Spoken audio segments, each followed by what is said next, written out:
art to it, both of which are not very easy to master. But if you can master them, it can be very fun. Second disclaimer, am I teaching you anything illegal? Contrary to what the casinos would like for you to believe, card counting in the form that I'm presenting it is not illegal. We'll get into some of the legalities a little bit later, but in its purest form, card counting is not illegal. It is not a form of cheating. It is frowned upon by casinos, and casinos, like any other private enterprise, can ask you to leave. But again, it's not illegal to count cards in a casino or use other forms of legitimate advantage play. And finally, if you decide to explore this further, I think you should have some sort of motivation of why do this. Are you doing this for money? Are you doing it for excitement? Are you doing it for a new job? All three of those are pretty good motivations, and all three of them can happen. There are many people who make a lot of money at this, and there's many people who do this professionally. So let's jump right into what I'm going to cover. Just a really brief outline of what we're going to go over here. If it doesn't look like something you want to invest time in, feel free to leave. I won't be offended. We're going to make a distinction, first of all, between the casino games that you can be and the casino games you simply cannot be. And obviously, we won't be investing any time in the games you can't be. We'll only be focusing on the games that you can be. And these will include blackjack with card counting and also the science of casino cover. We're going to look at sports and horse betting, some forms of poker, and other games where you can gain an advantage over the long run. We'll also look at comps as a form of advantage play. There's some art and science to that too. And finally, I'll present you with some additional resources that you can use to build your hobby or build your career as an advantage player. There's a plethora of information out there, and some of it I will share with you today. So let's jump right in and look at the casino games. Let's start with the games that you simply cannot beat. These include slots, craps, and roulette. Anyone who tells you that they have a system for any one of these is lying to you. There are ways to definitely minimize your losses, but in the long run, the casino gets all your money. Sure, it's possible you can walk into a casino, drop $1 in a slot machine, and win a $20,000 jackpot. Happens every day. But that's nothing but a stroke of luck. In the end, if you sit down and you do the math on it, you simply cannot beat slot, craps, or roulette, or really any of the other jokey games like Caribbean Stud or things like that. There's no such thing as a professional craps player, no such thing as a professional roulette player. You simply cannot make money in the long run at these games. So the games that you can beat include blackjack, sports and horse betting, and poker. And that's what we'll focus on, because really, if you want to make money at this, that's what you should focus on. Otherwise, you're really just wasting your time. So let's jump right in and look at blackjack. So why can blackjack be beat? The answer to that, the simple answer is that there's a flaw in the game. There's the law of independent trials and statistics some of you may be familiar with. And basically what that says is that past events have no bearing on current probabilities. If you look at roulette, the most basic bet in roulette is whether the ball is going to land on red or black. If you walk into a casino and look at one of the tote boards and you see that black has hit 6 times in a row, your initial thinking might be, well, red's overdue. There's no such thing as being overdue. So on the next spin, because each event is independent, the odds of it hitting red or black are about 50-50. Blackjack doesn't fully understand the law of independent trials, in the sense that blackjack is played from either 1 deck or up to 8 decks. And as cards are laid out, as you see different cards and different hands being played, you can form an idea of the cards that are yet to come. And by varying your bets based on whether the cards to come are favorable to you or unfavorable to you, you can gain an advantage in the long run. For example, let's say you walk into a casino, you watch one hand of blackjack, and you notice that there's nothing but 2 3s or 4s being dealt. Now, a law of independent trials would tell you that the next card being drawn, the odds of that being a 2, 3, or 4 are the same as any other card. And that's obviously not true, because you've just seen the 2, 3, and 4 being played out. So the odds of a 2, 3, and 4 coming out are much lower than the odds of a 10, Jack, Queen, King, or Ace coming out. So again, the fact that the law of independent trials doesn't fully apply to blackjack is what creates a loophole in the game. So the second part that you need to understand about card counting and why blackjack can be beat is basic strategy. And basic strategy basically involves one of these cards. You can find these in any casino gift shop. And basically what this is, it's a mathematically computed way of playing every combination of hands. You can see here, this lists your hand, and this lists the dealer's hand. And this tells you what the optimal play is in every situation, whether you should hit, stand, double down, or whatnot, depending on the rules. So basic strategy, and by the way, you can buy these for like $2 in any gift shop, just any gift shop on the strip. Basic strategy basically lets you know the optimal play for each hand. So by combining card counting and optimal play, you can gain a small but significant advantage over the casinos in the long run. So let's jump into what card counting is. And basically, card counting is maintaining a ratio. It's maintaining a ratio of the small cards that have been played versus the high cards that have been played. So as I mentioned earlier in the earlier example, if you saw nothing but 2 3s or 4s, then you know the ratio of low cards played is pretty high, and the ratio of 10 cards or face cards that have been played is fairly low.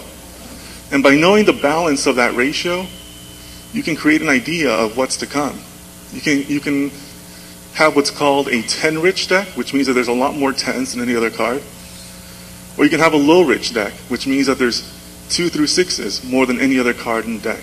And again, by bearing your bets on that is how you can gain an advantage.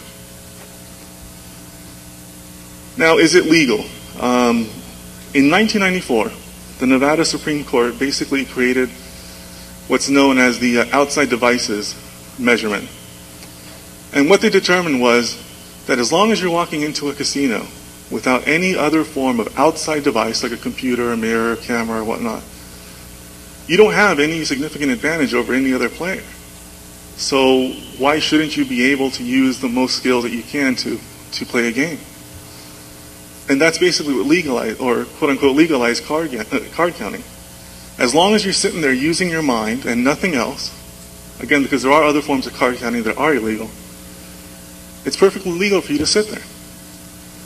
And the advantage of that card counting gives you is it allows you to manage your bets, and that's really how you make your money in the long run. When you know that you have the advantage, that's when you want to bet high. When you know that maybe you don't have the advantage and the casino has the advantage, that's when you want to bet low.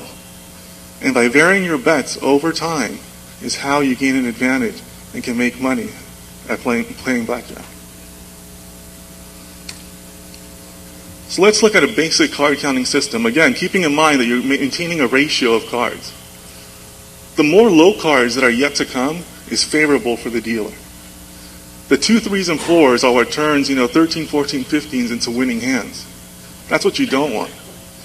What you want are the high cards, because the high cards are what gives you the 20s, the blackjacks, the 19s, the 18s. You're better off with those hands. So what you're doing is you're maintaining how many cards in the high-low system the 2 through 6s are being played versus the 10, Jack, Queen, King, or Ace. As you can see here, whenever you see a 2 through 6, you would add a 1. Whenever you see a 10 through an Ace, you would subtract a 1. You start from 0 after the initial deal. So the more 2 through 6s that are played, the higher your count goes. Your count can go to 2, 4, 6, 20, and upwards. That's when you want to bet high, because your odds of getting a 20 on the next hand are much better than they otherwise would be. On the other hand, if you've seen a lot of face cards already played, the odds of you getting a 13, 14, 15, all those hands you hate to see, is pretty high. That's when you want to bet low. Keep in mind that there's other systems out there. The high-low system is probably just one of the most basic systems, but it doesn't make it not worthwhile to learn, mind you. But there are other systems there that assign values to every card. If you notice here, we're basically ignoring the 7, 8, and 9. We just don't assign a value to it. So there's other systems out there that you can learn, invest time in, and some are more complex to learn than others. Some group cards in different ways. Others give individual values to every single card, so it causes more headaches as far as what you're trying to track. But the high-low system is perhaps one of the most popular counting systems. It's what I use and what a lot of other players use. And again, the whole point is to maintain a ratio in your mind.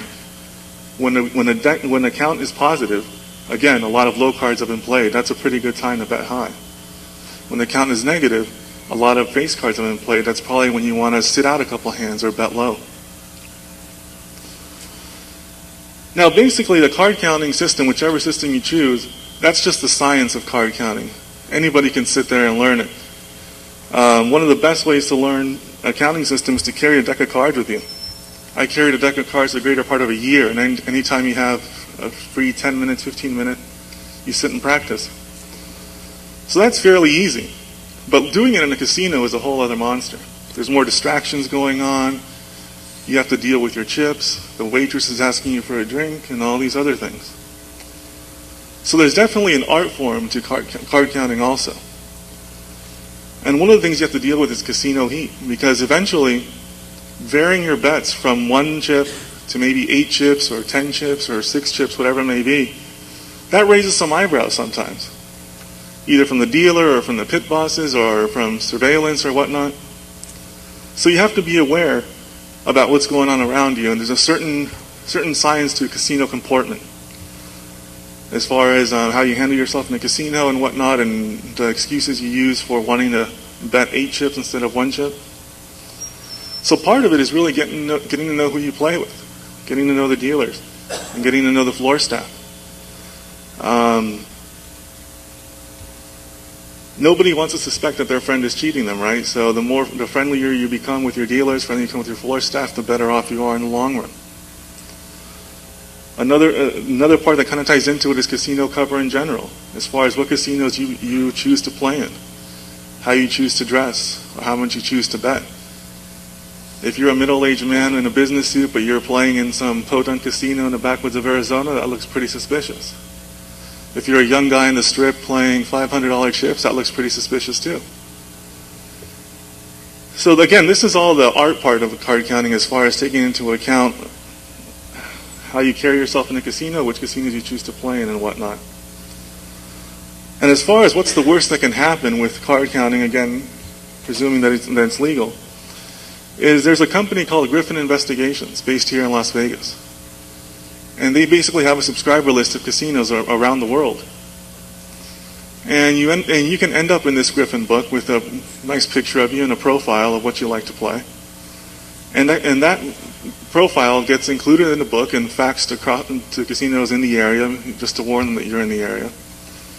And it basically effectively bars you from most casinos in the country and in greater parts of the world. I've heard stories of people who are in the book, and then a couple of years later they're in some remote casino in France, and within 10 minutes they get barred, all because their picture is in the Griffin book. So again, casino heat, casino cover is the art form of it, but it's also very important because as a card counter, you don't want to get barred. Being barred is the same as being broke. You're out of action. So what's the point of that?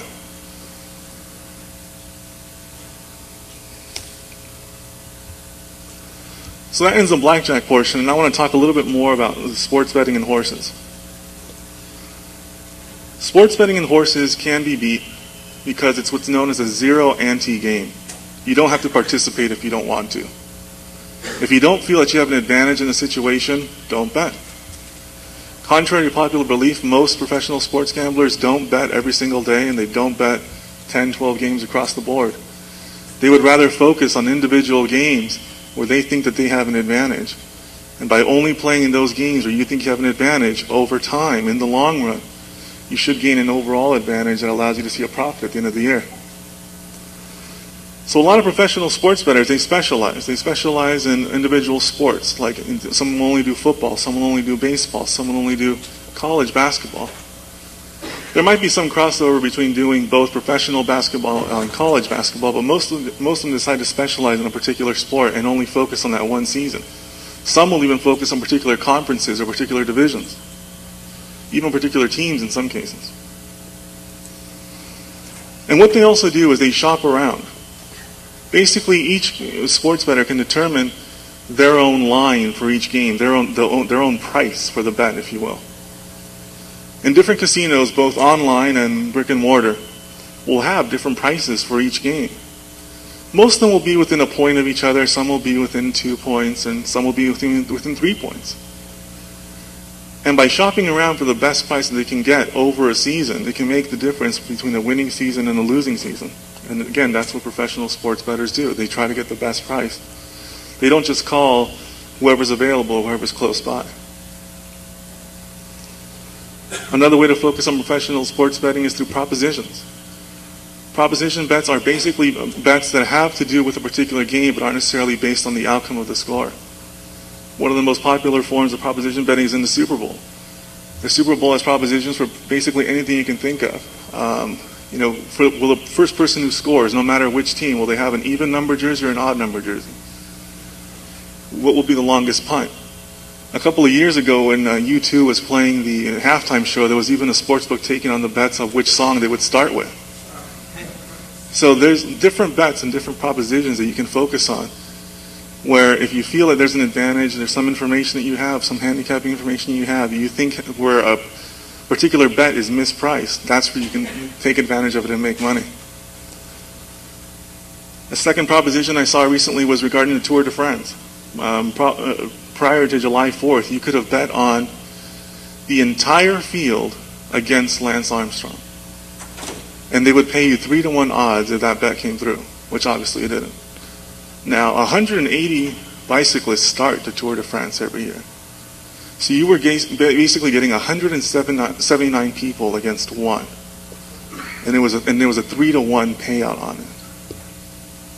So I'll leave that to you as a puzzle to see if that's a worthwhile bet or not. Obviously, we have hindsight on that. But it's through that type of evaluation that you would have to go through as a sports bettor to realize whether a bet is good or not. Finally, one of the advantages of sports betting is really in sports betting, the sky's the limit.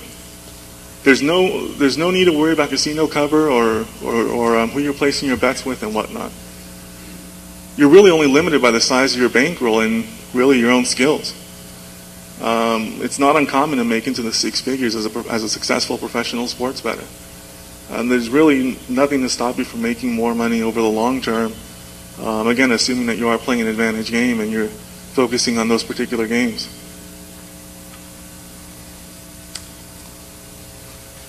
Let's jump into poker. Now, poker is not what you may think as far as when it comes to a casino game. In casino poker, there's no such thing as, night baseball and between the sheets and all those other games you might have played as a kid, in the kitchen table. There's really only 3 games you just focus on in casino poker, and that's Texas Hold'em, Omaha with the high-low version, and 7-card stud. There's also a high-low version for 7-card stud.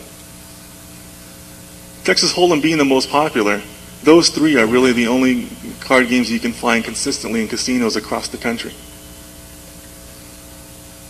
And when playing poker, you should consider 2 different things. Would you specialize in ring games or tournaments? Ring games are basically your everyday money games. You can walk into any card room in the country and jump into a ring game. It's basically the live money games.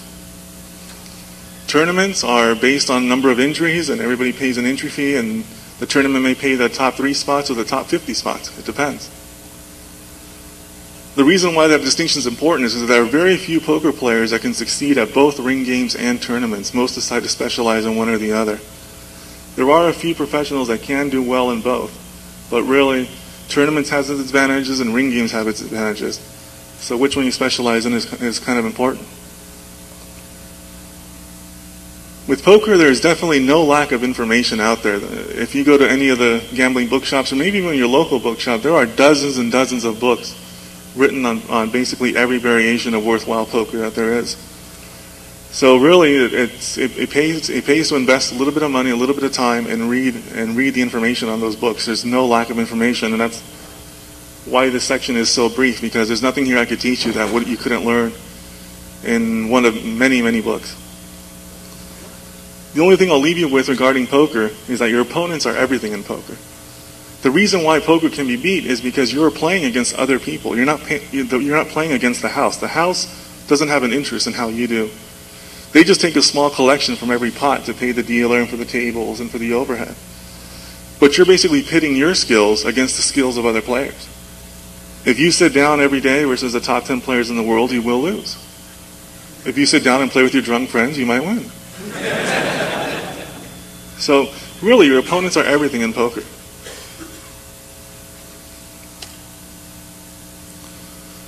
Let's also look at other plays, because really, sports betting, blackjack, and poker are the most popular ways of advantage play, but there are other ways to capitalize on casino games.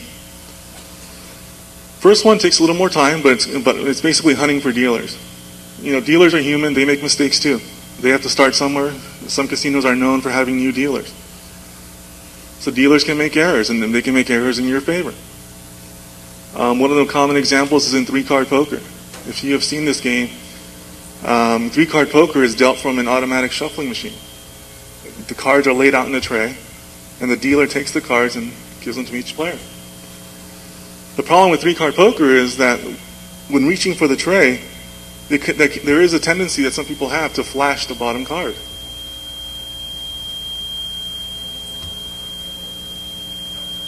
Knowing what the bottom card is,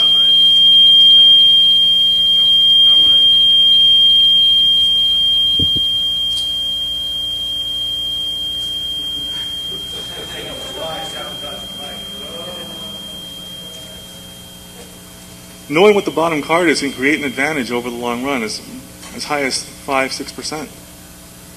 But again, this is something that takes time and takes a lot of footwork and a lot of research into finding that one dealer on that one shift at that one casino where you can get an advantage. There's also casino promotions. One of the most common casino promotions is that they'll pay 2-to-1 on a blackjack from Monday afternoon from 5 to 6. Paying 2-to-1 on a blackjack can make blackjack a winning game depending on how well you play. In some cases, casinos may offer variations, or they offer variations on existing games, or they may offer new games. Some casinos sometimes offer variations on craps, which can make craps an advantage game. Sometimes looking at new games and doing the math yourself can find you a loophole. It takes a little more knowledge of statistics and a good knowledge of the game, but they can be found. Another advantage is coupons. And I'm not talking about buffet coupons, I'm talking about the match play coupons. Match play coupons can create quite an advantage, especially the ones where they're matching your bet. They're giving you a 100% payout on basically a 2-to-1 shot, or however you choose to gamble with it. That's a pretty good deal. If you can collect enough of these coupons and play enough of these coupons over the long run, you can come out ahead. And finally, there are other games that you can choose to focus on for advantage play. One of them, just as an example, is California Pai Gow. The way that Pai Gow is played in California allows you to be the banker and create an advantage for yourself in the long term. There are companies in California that specialize in only playing California Pai Gow or California Blackjack. And again, there are books that you can find on these topics. I just want to present that as an example because there are other niches that you can find for yourself that you can specialize in. So last topic is comps, which is basically short for complementaries. Complementaries are basically what casinos give away to you in order to keep you coming back,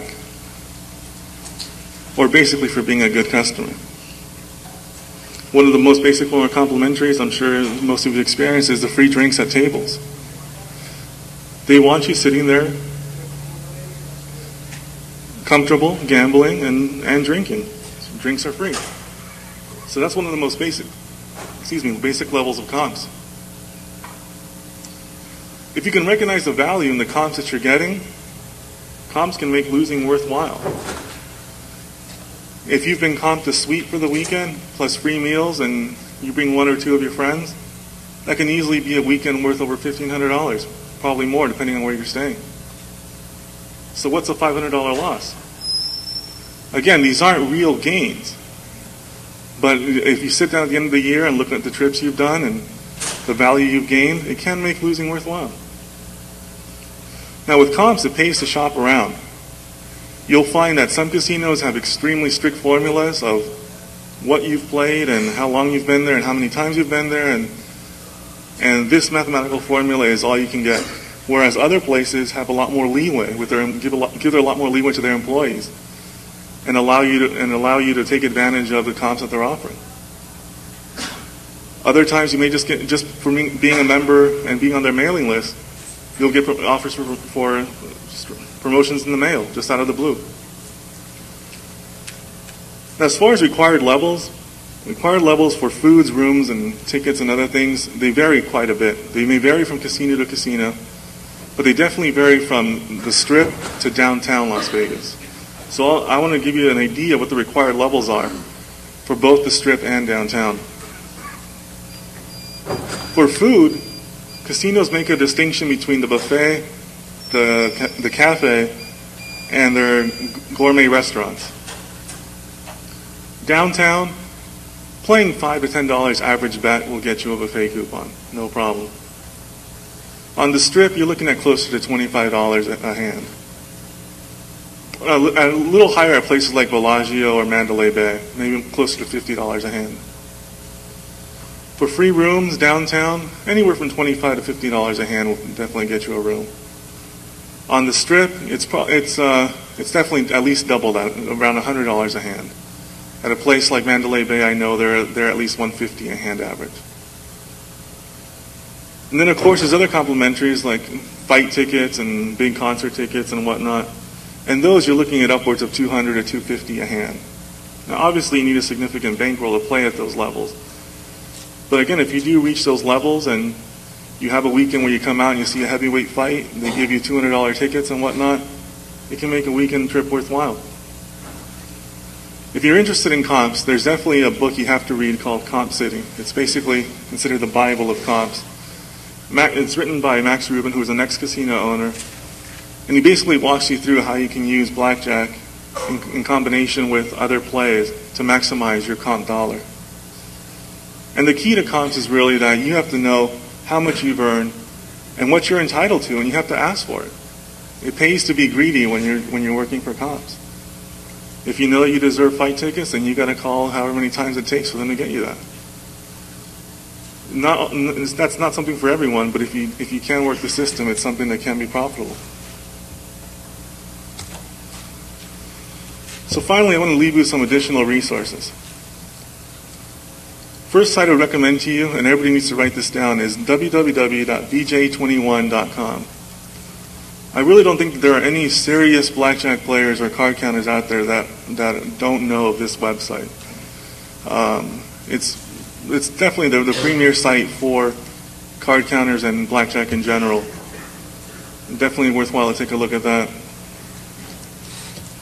Even if you're not interested in blackjack and want to read about a professional gambler, Ian Anderson's the real deal. This is what he does for a living. He does this full time as far as advantage play and particularly blackjack. So Burning the Tables in Las Vegas is a great read. There's not a whole lot of really good information on sports betting because really most people like to keep their systems private or whatnot. But there is a book called Sharp Sports Betting by Stanford Wong that's worth looking at. Now you may recognize the name Stanford Wong because he has written a couple of other books on blackjack, so his blackjack collection might also be worthwhile to look at. And again, Comp City by Max Rubin. Worthwhile book to understand comps, how the system works, and how to get the most of it get the most of it for your dollar. And finally, I'll leave you my email address. I'm happy to answer questions via email. I usually reply within a day. I'll also be here after the conference, and I'll be taking questions in a minute. I'll also be here outside of the conference. Willing to take any questions. I'll stay as long as it takes. But I want to ask one favor of all of you. Again, I'm more than happy to answer questions via email and in person. But if tonight or this weekend or in the future, if you spot me in a casino, please don't approach me in a casino. Understand this is part of my livelihood. So I'll leave you with that, but I thank you all for coming. Thank you.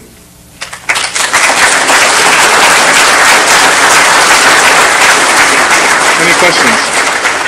Please. In your card counting, you're talking about counting all the players' cards at the table or just counting you versus the field? These are all the cards. All the cards have been played. That's right. Is it standard practice for the dealer, like they pull the hands up at the end? Or do they pull them up every time someone, like somewhere to buzz, they pull the cards up right away? So you're going to block them all. Right. Right, and that's also assuming a face-up game. Some games will deal it to you where you handle the cards. So it depends on the type of game that's being played also. Obviously, to your additional advantage, play a face-up game. Exactly. Yeah, it's a little quicker to count, a little easier to count, yeah. Please.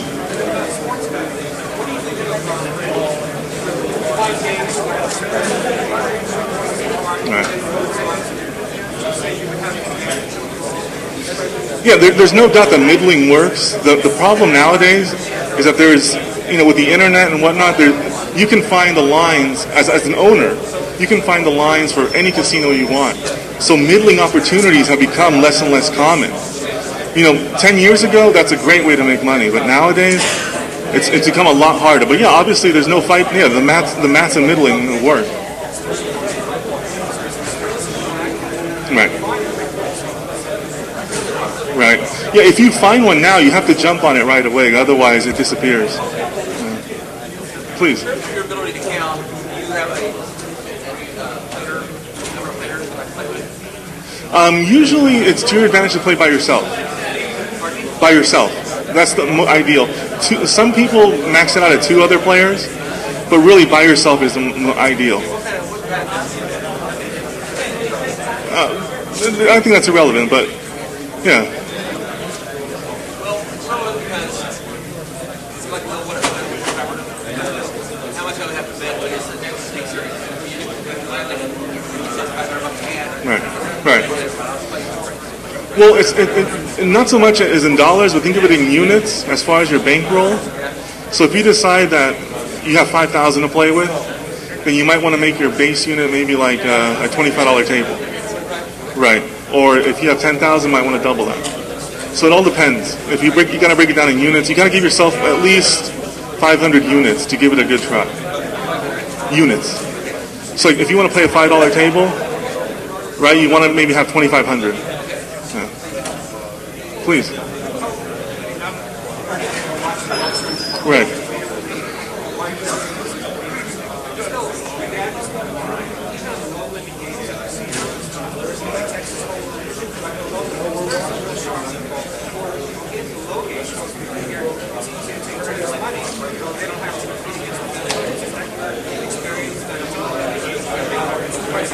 I agree with that depending on location.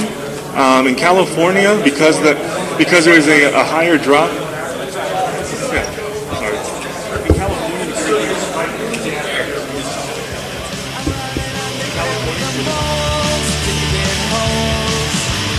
Hear the voices in my head.